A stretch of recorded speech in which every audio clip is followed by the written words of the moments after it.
Genesis chapter 3. Now the serpent was more subtle than any beast of the field which the Lord God had made. And he said unto the woman, Yea, had God said, Ye shall not eat of every tree of the garden? And the woman said unto the serpent, We may eat of the fruit of the trees of the garden, but of the fruit of the tree which is in the midst of the garden, God hath said, He shall not eat of it, neither shall he touch it, lest he die. And the serpent said unto the woman, He shall not surely die, for God doth know that in the day he eat thereof, then your eyes shall be opened, and he shall be as gods, knowing good and evil. And when the woman saw that the tree was good for food, and that it was pleasant to the eyes, and a tree to be desired to make one wise, she took of the fruit thereof, and did eat, and gave also unto her husband with her, and he did eat. And the eyes of them both were opened, and they knew that they were naked. And they sewed fig leaves together, and made themselves aprons. And they heard the voice of the Lord God walking in the garden in the cool of the day. And Adam and his wife hid themselves from the presence of the Lord God among the trees of the garden. And the Lord God called unto Adam and said unto him, Where art thou? And he said, I heard thy voice in the garden, and I was afraid because I was naked, and I hid myself. And he said, Who told thee that thou wast naked?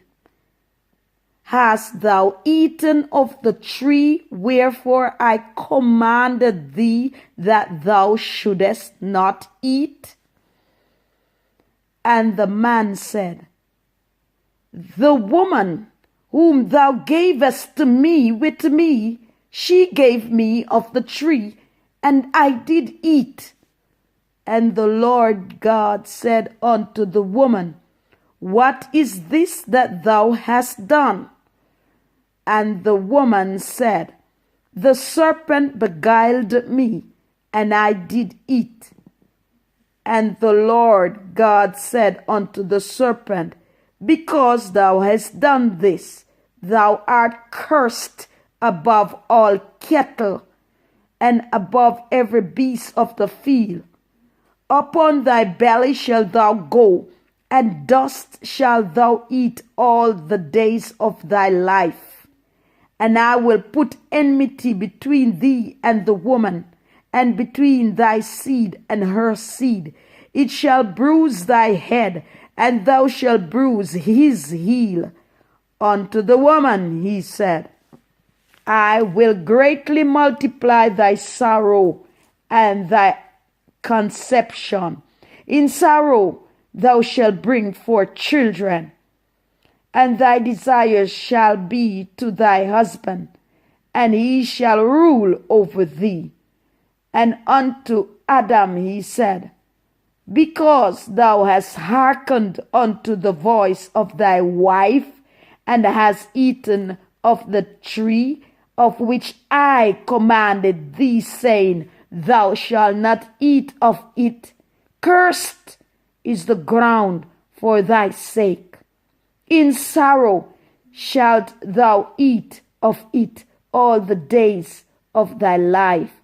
Thorns also, and thistles shall it bring forth to thee, and thou shalt eat the herb of the field. In the sweat, in the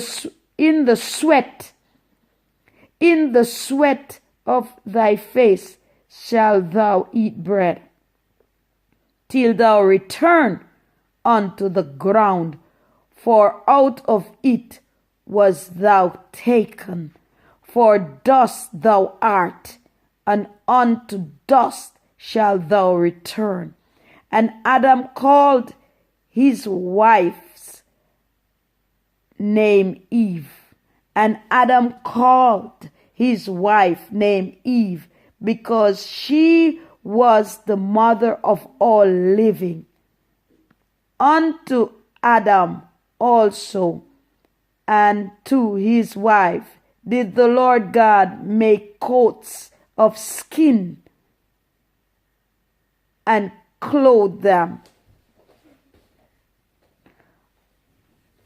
And the Lord God said, Behold, the man is become as one of us, to know good and evil. And now, lest he put forth his hand and take also of the tree of life and eat, and live forever. Therefore, the Lord God sent him forth from the Garden of Eden to till the ground from whence he was taken. So he drove out the man, and he placed at the east of the Garden of Eden cherubims and a flaming sword which turned every way to keep the way of the tree of life.